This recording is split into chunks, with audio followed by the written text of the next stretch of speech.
오늘 말씀 이사야 53장 4절부터 6절 그리고 12절의 말씀을 보겠습니다. 그는 실로 우리의 질고를 지고 우리의 슬픔을 당하였거늘 우리는 생각하기를 그는 징벌을 받아 하나님께 맞으며 고난을 당한다 하였노라. 그가 찔림은 우리의 허물 때문이요 그가 상함은 우리의 죄악 때문이라. 그가 징계를 받음으로 우리가 평화를 누리고 그가 채찍에 맞음으로 우리는 나음을 받았도다.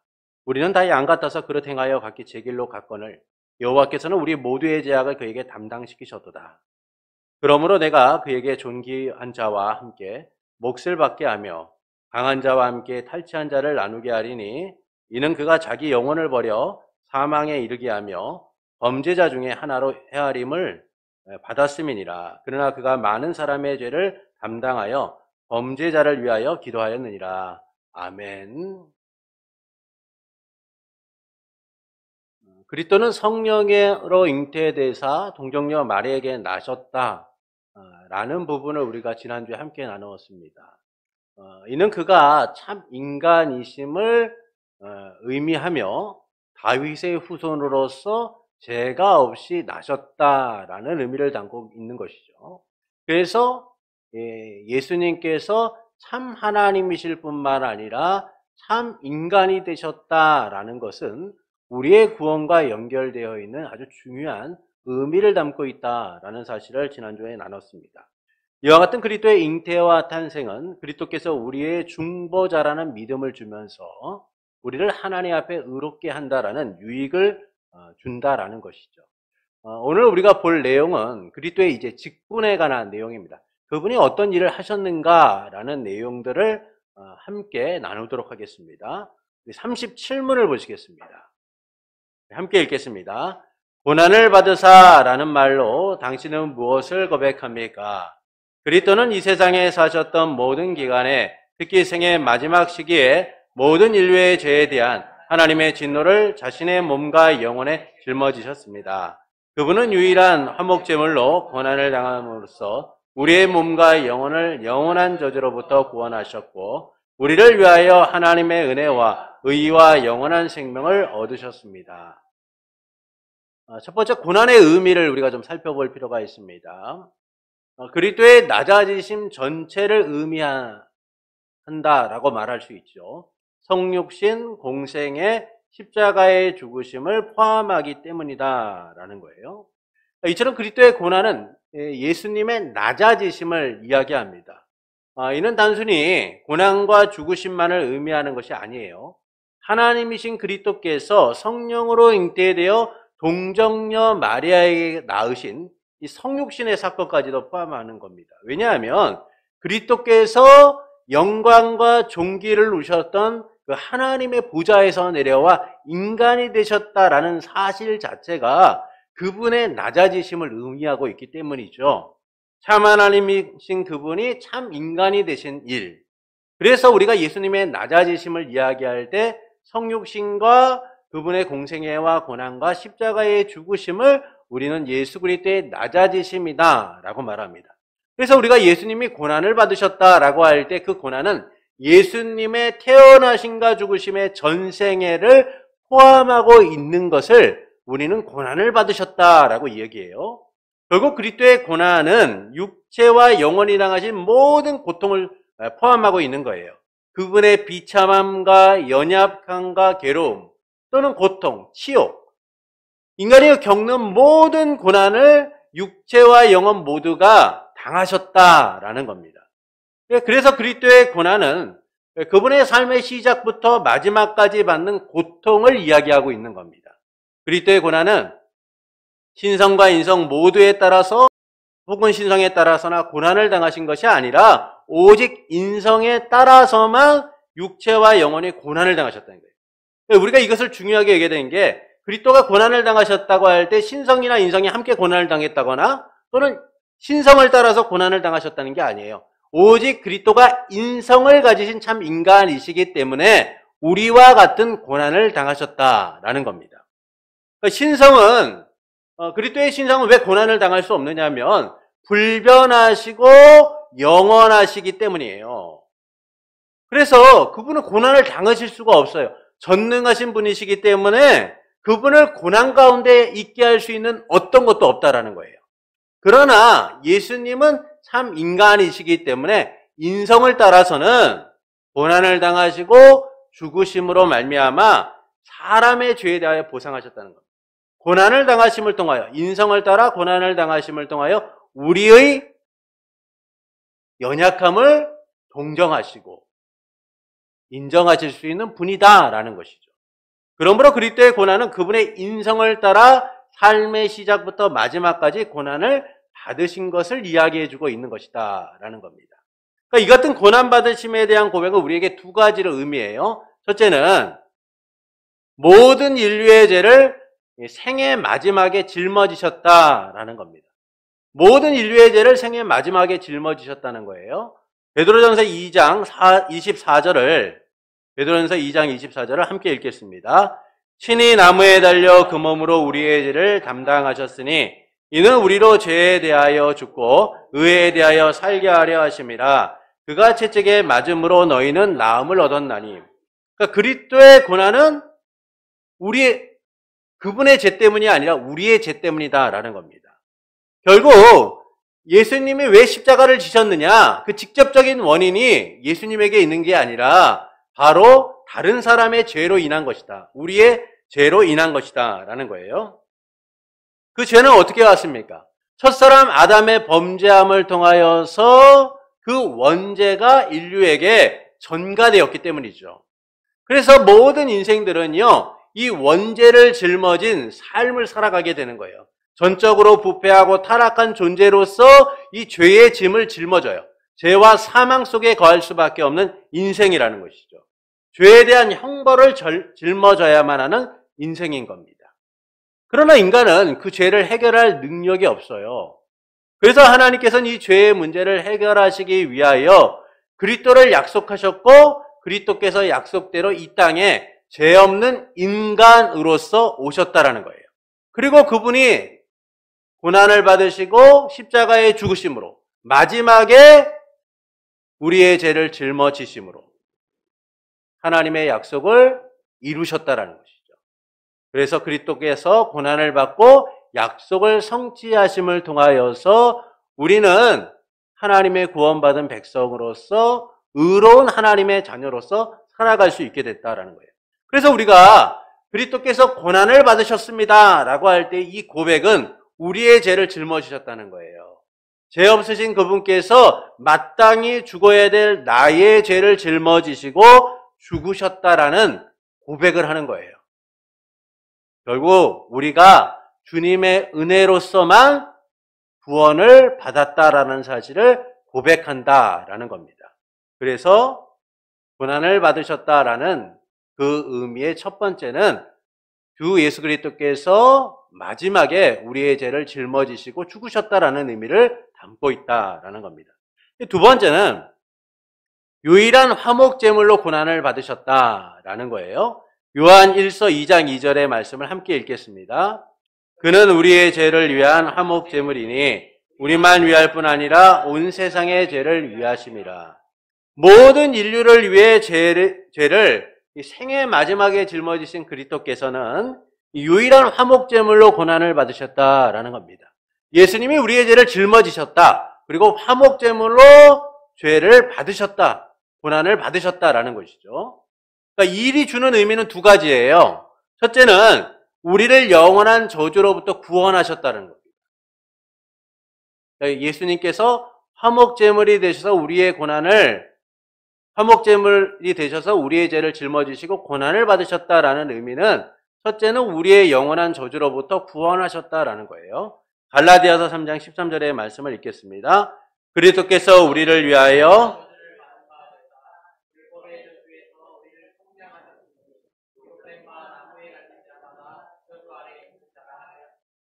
그러니까 아담의 범죄는 모든 인류를 저주 아래 놓이게 한 겁니다.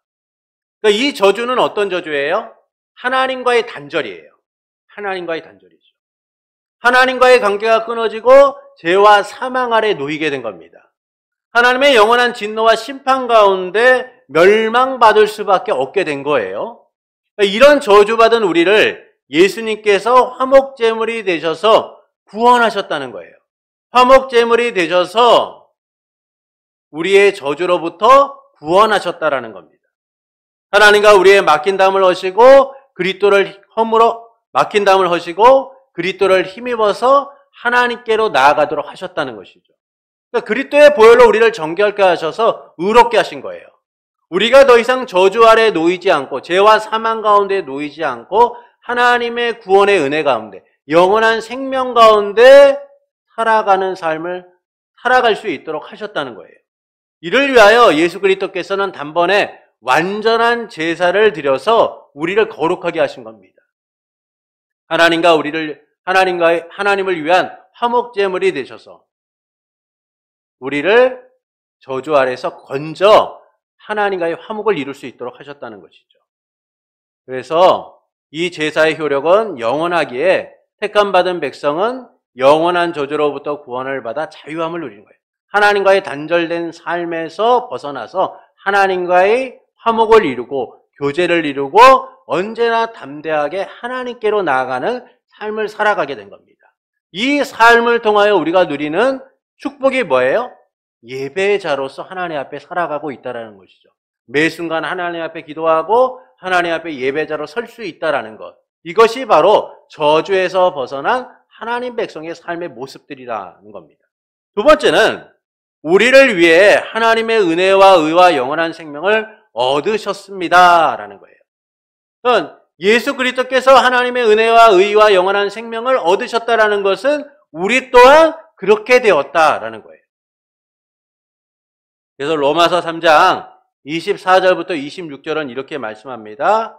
우리가 말씀을 함께 읽겠습니다. 그리스도 예수 안에 있는 성령으로 말미암아 하나님의 은혜로 값없이 의롭다 하심을 얻은 자 되었느니라. 이 예수를 하나님이 그의 피로써 믿음으로 말미암는 화목제물로 세우셨으니 이는 하나님께서 길이 참으시는 중에 전에 지은 죄를 간과하심으로 자기의 의로우심을 나타내려 하심이니 곧 이때에 자기의 의로우심을 나타내사 자기도 의로우시며 또한 예수 믿는 자를 의롭다 하십니다. 우리는 그리스도를 통하여서 하나님의 은혜와 의와 영원한 생명을 얻게 되었다라는 겁니다. 그러니까 우리의 노력이나 수고로서 이 일들이 이루어진 게 아니에요. 우리가 은혜를 누리는 것들이요, 우리가 어떤 잘한 행위나 노력에 의하여 이루어진 것이 아니라 예수 그리스도께서 화목제물이 되셔서 우리가 하나님의 의와 은혜와 영원한 생명을 누릴 수 있는 삶을 주셨기 때문이다라는 것이죠. 그리스도의 고난을 통해서만 우리가 믿음으로써 의롭게 되고 영원한 생명을 누릴 수 있게 되었다라는 거예요. 그래서 우리는 이 그리스도께서 유일한 화목제물로 고난을 받으신 일이 영원한 저주로부터의 구원받은 일이고 하나님의 은혜와 의와 영원한 생명을 누리는 삶을 허락받았다라는 사실을 고백할 수 있어야 된다는 겁니다. 믿고 고백해야 된다는 것이죠. 이처럼 고난을 받으사라는 고백은 모든 인류의 죄를 예수 그리스도께서 생애 마지막에 짊어지셨다는 거예요. 우리의 죄를 짊어지셨다는 것이죠. 죄와 사망으로 인하여 죽을 수밖에 없는 우리의 죄를 하나님이 어린 양이신, 세상 죄를 짊어지신 어린 양이신 예수 그리스도께서 짊어지셨다는 거예요. 두 번째는 유일한 화목제물로 고난을 받으셔서 영원한 저주에서 구원하시고 하나님의 의와 은혜와 생명을 누리는 삶을 우리에게 허락하여 주셨다라는 겁니다. 그러니까 이 이야기가 알려주는 핵심은 하나님과 단절된 삶으로부터 화목을 이뤄 교제를 이루고 하나됨을 이루는 삶을 살아가게 되었다는 것이죠.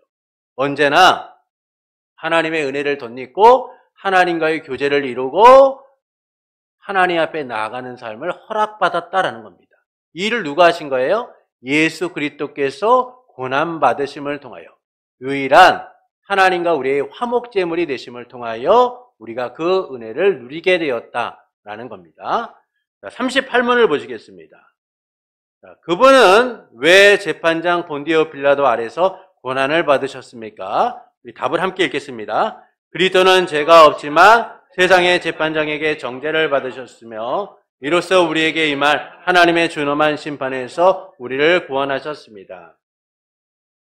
본디오 빌라도는 유대 지방 로마 제국의 관리였습니다. 그는 역사적으로 유대인 학살 정책을 행했던 인물이에요.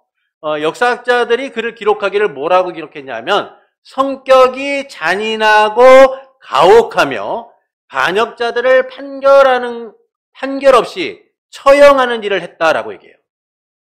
그러니까 빌라도가 어떤 사람인지 아시겠죠? 본디오 빌라도는 잔혹한 사람이에요. 그는 자기 마음대로 반역자들을 처형하고 유대인들 학살 정책을 감행했던 그런 잔인무도한 사람이다라는 겁니다. 그러니까 이와 같은 빌라도에 의하여 예수님께서 그리스도께서 재판을 받으셨다라는 것이죠. 그런데 우리가 사도신경에서 본디오 빌라도에게 고난을 받으사라고 할 때 이 본디오 빌라도를 언급하는 이유는 무엇이냐? 그리스도께서 이처럼 잔혹한 빌라도에게 그분의 무죄에 대하여 증언하셨기 때문이에요. 내가 무죄하다라는 사실, 그리스도께서 무죄하다라는 사실을 그 빌라도에게 증언하셨기 때문이에요. 두 번째는 그리스도께서 이 잔혹하고 무자비한 빌라도에 의하여 무죄를 선언받으셨기 때문이다라는 거예요. 그러니까 예수님이 무죄를 증언하셨고 빌라도는 예수님께서 무죄다라는 사실을 선언했기 때문이에요. 그래서 본디오 빌라도 아래에서 고난을 당하신 그리스도를 믿는다는 것은 역사적 사실에 대한 믿음뿐만이 아니라 그리스도의 고난을 신뢰하는 거예요. 아, 예수님께서 죄가 없으심에도 불구하고 나를 위하여 화목제물이 되셨구나. 나의 죄를 위하여 죽으셨구나라는 사실을 우리가 신뢰하고 믿게 된다라는 겁니다. 이를 우리가 좀 더 구체적으로 살펴보면 첫 번째는 죄가 없으신 분으로 세상 재판장에게 정죄를 받으셨다라는 거예요. 누가복음 23장 13절부터 15절의 말씀을 함께 읽겠습니다. 빌라도가 대제사장들과 관리들과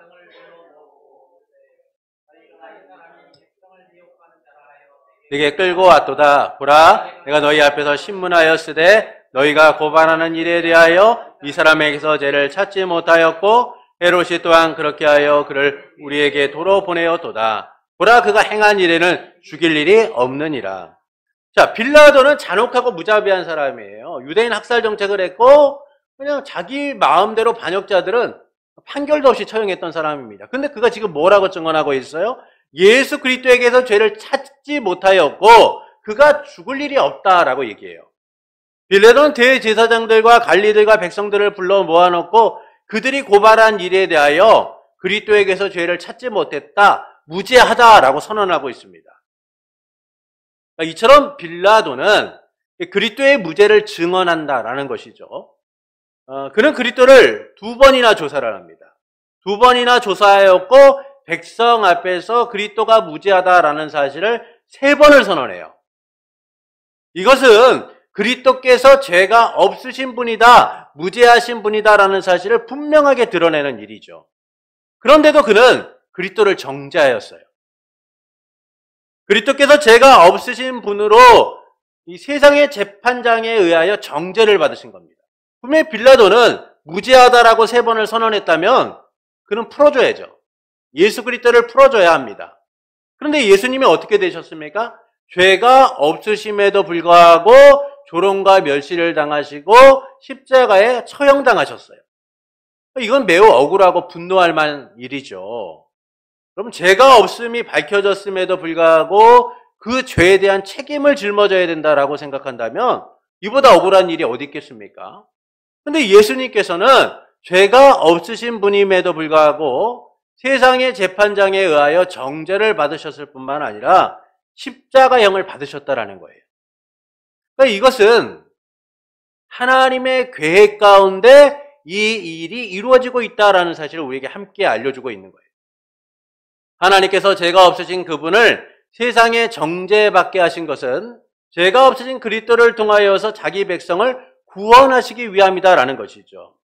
그래서 하나님께서는 세상의 질서나 세상의 형식을 뛰어넘어서 죄가 없음을 선언받으셨음에도 불구하고 모든 백성의 죄를 짊어지고 우리의 죄를 짊어지고 십자가의 죽으심을 통하여 우리의 우리를 죄에서 구원하셨다는 사실을 나타내주고 계신 거예요.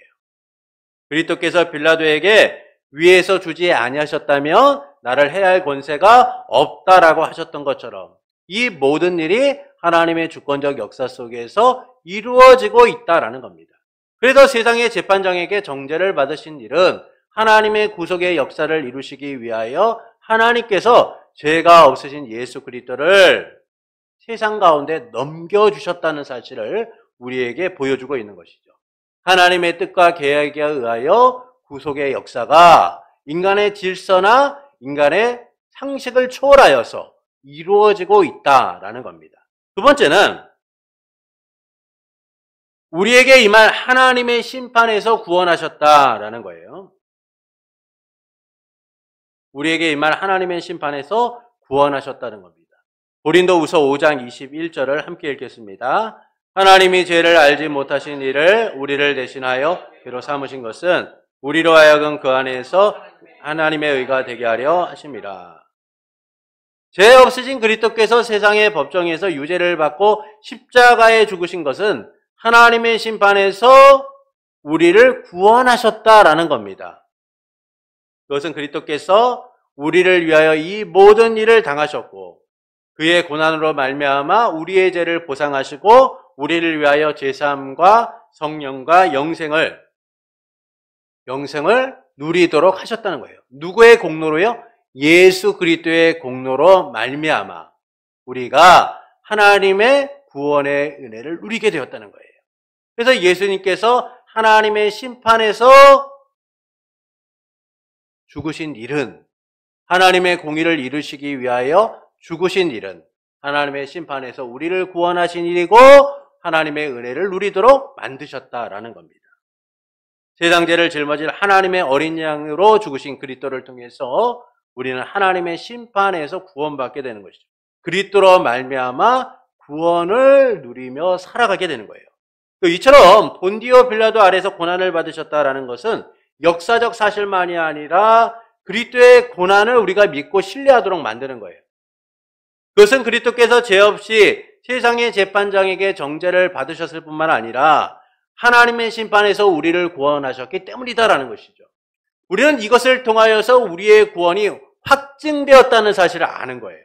우리가 이 땅 가운데서 오늘도 넘어지고 때로는 연약하여 죄를 짓고 살아가고 있지만 그리스도의 보혈의 공로로 말미암아 우리를 위하여 고난받으신 예수 그리스도를 말미암아 본디오 빌라도에 의하여 정죄받으신 예수님으로 말미암아 우리는 구원받은 하나님의 백성으로 살아가게 되었다는 거예요. 이것은 우리의 공로나 의를 통하여 이루어지는 것이 아니라 오직 예수 그리스도의 공로를 통하여 우리가 구원의 은혜를 누리게 되었다는 사실을 이야기해 주는 것이죠. 그래서 본디오 빌라도에게 고난받으셨다는 이 사도신경의 고백을 통하여 우리는 날마다 구원의 확증을 하며 살아가는 거예요. 나 같은 죄를 용서하신 주님으로 인하여 오늘도 나는 구원받은 백성으로 살아가고 있구나. 주님 감사합니다. 내가 죽을 수밖에 없는 자임에도 불구하고 예수 그리스도의 고난받으심을 통하여 나를 살려주셔서 감사합니다라는 그 고백 속에 살아간다라는 겁니다. 39문을 보여주겠습니다.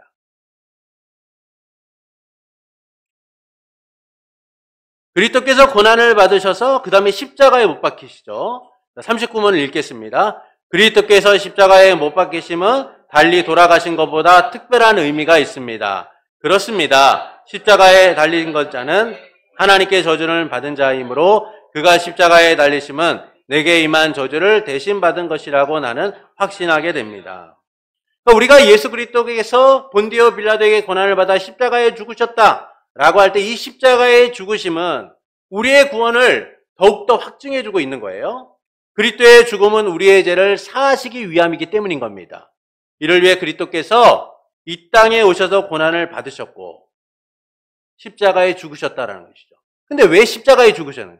그럼 죽음의 방법이 여러 가지지 않습니까? 여러분 옛날에는 사형을 하는 방법이 여러 가지였어요. 뭐 교수형도 있었고 때로는 뭐 여러 가지 죄, 모고에 매다는 것도 있었고 뭐 여러 가지 방법들이 있었어요. 우리나라 같은 경우에는 옛날에 뭐 망나니가 칼을 들고 사람의 목을 치는 그런 일도 있었잖아요. 근데 왜 하나님께서는 이 십자가의 죽음을 통하여 우리의 죄를 구원하시고자 하셨느냐라는 것이죠. 사실 예수님의 제명은요, 신성모독이에요. 예수님의 제명은 신성모독입니다. 유대인들은 예수님의 말씀이 신성을 모독한 일이다라고 여기며 예수님을 신성모독죄로 고발을 해요. 만약 그들의 주장대로 한다면 예수님은 어떻게 사형에 처해야 돼요? 돌에 맞아 죽어야 돼요. 여러분, 율법대로요, 신성을 모독하면 돌을 던져서 죽여야만 합니다. 초대교회 7 집사 중 한 명이었던 스데반이 복음을 선포하다가요, 돌에 맞아 죽습니다. 그들은 스데반의 복음 선포에 마음이 찔려서 분노하며 이를 갈고 있었어요. 근데 누구도 이런 스데반에게 위해를 가하지 않고 있었습니다. 그런데 스데반이 갑자기 성령에 충만하여서 하늘을 우러러보며 하나님의 영광과 예수님께서 하나님의 보좌 우편에 서신 것을 보게 돼요. 그러면서 그가 얘기하죠. 하늘이 열리고 인자가 하나님의 우편에 서신 것을 보았다라고 얘기합니다. 그러자 사람들이요, 큰 소리를 지르고 귀를 막으면서 모두가 그에게 달려들어서 성 밖에 끌어내 돌을 던져서 죽입니다. 이유는 한 가지죠. 신성모독이에요. 스데반이 그 전에 복음을 선포할 때 사람들은 마음속에 이를 갈고 저거 어떻게 해야지? 저걸 죽여 살려? 이런 마음을 품고 있었지만 감히 손을 대는 사람이 없었습니다. 그런데 스데반이 성령에 충만하여 하늘을 우러러보고 예수 그리스도께서 하나님의 우편에 서신 것을 보고 이야기하는 거죠. 하늘이 열리고 인자가 하나님의 우편에 서신 것을 내가 보았다. 이 이야기를 하는 순간 사람들은 스데반이 신성을 모독했다, 하나님을 모독했다라는 이유로 성 밖으로 끌고 가서 돌로 쳐서 죽입니다. 그러니까 이 점에서 스데반처럼 예수님도 신성 모독으로 돌에 맞아 죽어야만 해요. 이게 바로 율법에 의한 것이고 그렇게 죽는 것이 너무나 당연한 것이죠. 그런데 예수님은 유대인의 법이 아니라 로마의 법에 따라서 십자가에 처형을 당했다는 겁니다. 그 십자가의 처형은 당시 끔찍한 범죄를 저지르거나 국가에 반역한 사람들에게만 주어지는 일이에요. 근데 예수님의 제목은 뭐예요? 신성모독이에요. 십자가를 짊어질 만한 이유가 하나도 없어요. 어떤 죄를 갖다 붙여도 지금 예수님의 모든 것들을 갖다 붙인다고 해도 예수님을 십자가에 다를 만한 이유가 없는 거예요. 예수님의 제명과 십자가형은 맞지 않다는 겁니다. 그럼에도 예수님이 십자가형에 처하신 것은 하나님의 약속에 대한 성취다라는 사실을 보여주고 있는 거예요. 하나님의 구속의 역사가 얼마나 신실하게 우리 가운데 이루어졌는가를 알려주는 것이죠. 이집트에서 나온 이스라엘 백성은요, 에돔 땅을 돌아서 가게 됩니다. 사실 에돔 땅을 이렇게 지나면요, 너무나 이 길이 편해요. 근데 하나님께서는 이들이 너무나 교만하고 또 우쭐댈 것을 아셨기 때문에 그 에돔 땅으로 가서 낙심하고 실망하고 우회해서 돌아가도록 만드십니다. 근데 이것을 가지고 이스라엘 백성이 불만을 갖기 시작하는 거예요.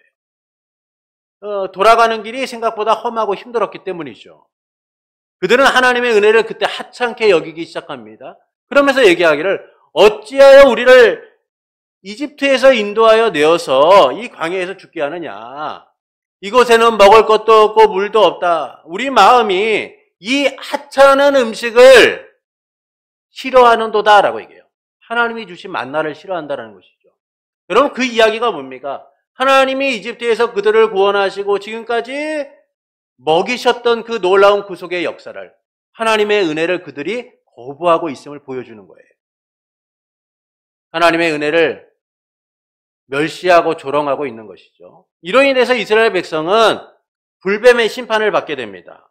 갑자기 불뱀들이 나와서 백성들을 물고 그 독으로 인하여 사람들이 죽게 돼요. 그때 이스라엘 백성의 회개가 일어나기 시작합니다. 그들은 모세에게 찾아와 중보 기도를 해달라고 하죠. 자기들이 살을 수 있도록 하나님께 기도를 해달라고 요청해요. 그리고 모세가 기도하자 하나님께서는 노스로 된 불뱀을 만들어 장대 위에 매달아 물린 자마다 그것을 쳐다보면 살 것이다 라고 하십니다. 이 말씀대로 모세가 노스로 만든 뱀을 만들어 장대에 달고 백성들이 그 놋에 달린 뱀을 보자, 장대에 달린 놋뱀을 보자 사는 일이 일어나죠. 이것은 그리스도의 십자가를 예표하는 아주 놀라운 사건입니다. 죄인된 우리가 오직 그리스도를 통해서만 구원받을 수 있다는 사실을 보여주는 하나의 사건이죠. 이 약속을 이루시기 위하여 예수님께서는 십자가에 달리셨다는 거예요. 장대에 달린 놋뱀을 쳐다보았을 때 사람들이 살아났던 것처럼 십자가에 달린 예수 그리스도를 바라볼 때 우리가 구원을 누리는 것처럼 십자가의 죽음은 그리스도의 형벌의 극악함이지만 우리의 믿음을 확증해주는 놀라운 사건이다라는 거예요. 그래서 하나님께서는 그분이 보이셨던 이 십자가의 예표를 이루시고자 하나님의 약속을 이루시고자 십자가형의 예수님을 처하도록 만드셨다라는 겁니다. 그래서 십자가에 달리신 그리스도를 믿는다라는 것은 우리에게 두 가지를 알려주고 있어요. 첫째는 하나님께 저주를 받았다라는 겁니다. 신명기 21장 22절부터 23절의 말씀을 함께 읽겠습니다. 사람이 만일 죽을 죄를 범함으로 내가 그를 죽여 나무 위에 달거든 그 시체를 나무 위에 밤새도록 두지 말고 그날에 장사하여 내 하나님 여호와께서 내게 기업으로 주시는 땅을 더럽히지 말라. 나무에 달린 자는 하나님께 저주를 받았습니다. 형벌은 지은 죄에 대한 책임이 주어지게 되죠. 이 점에서 나무에 달린 자는 하나님께 불순종하고 악을 행했기 때문에 저주를 받게 되는 거예요. 특히 하나님께 저주를 받았다라는 말씀처럼 그 죄질은 악하고 용서함을 받을 수 없다라는 사실을 보여주는 겁니다. 그런데 죄 없으신 그리스도께서 십자가를 지셨다는 거예요. 하나님께 저주를 받으셨다라는 겁니다. 죄가 없는데 하나님께 저주를 받았다는 것이 놀라울 정도죠. 그러나 이 십자가의 죽음은 하나님께서 그리스도를 통해서 하나님께 저주를 받았다라는 사실을 통해 우리를 은혜로 이끌어가고 있는 거예요. 저주받은 우리가 그리스도의 십자가 지심을 통하여 용서함을 받게 되었다는 사실을 함께 보여주고 있는 것이죠. 그러니까 우리의 저주를 누가 대신 받으신 거예요? 죄 없으신 그리스도께서 십자가의 죽으심으로 그 저주를 받으셨다라는 겁니다. 두 번째는 우리에게 임한 저주를 대신하셨다라는 거예요. 갈라디아 3장 13절의 말씀을 함께 읽겠습니다. 그리스도께서 우리를 위하여 저주를 받은 바 되사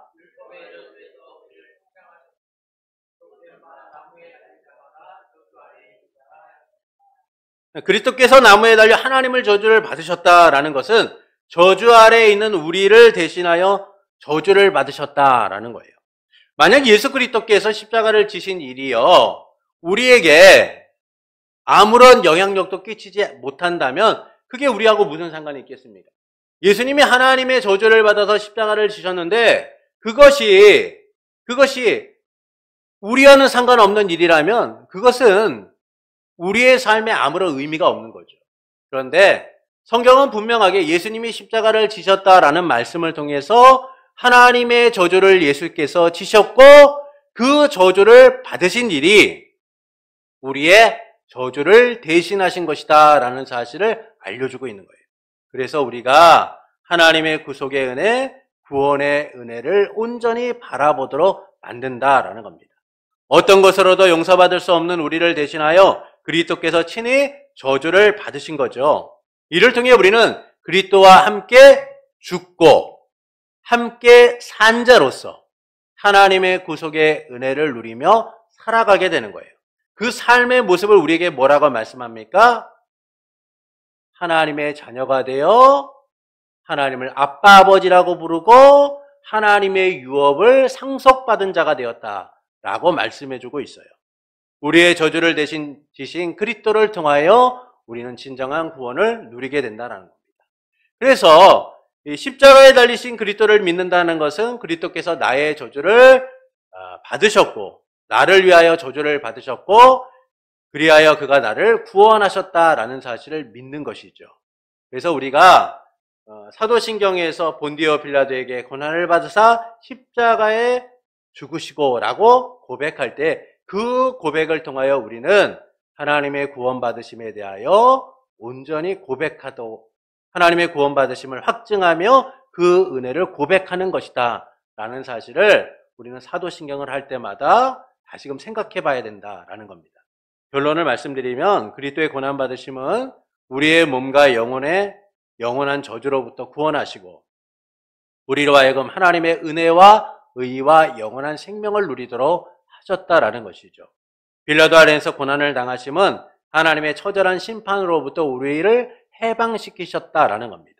또한 십자가에 못 박히신 것은 우리가 당할 저주를 대신하여 당하신 것임을 확신하게 하는 거예요. 그래서 우리가 하나님으로부터 구원받은 백성, 그리스도를 통하여 그리스도의 고난과 죽으심을 통하여 우리가 구원받았다는 사실을 믿고 확신한 가운데 나아가도록 만드셨다라는 겁니다. 이 믿음과 확신 속에서 우리 주 예수 그리스도의 고난받으심과 십자가의 죽으심을 날마다 생각하며 주님의 은혜가 아니면 우리가 구원받을 수 없었다는 사실을 날마다 상기하며 믿음으로써 주 앞에서는 복된 성도가 되기를 예수님의 이름으로 축원합니다.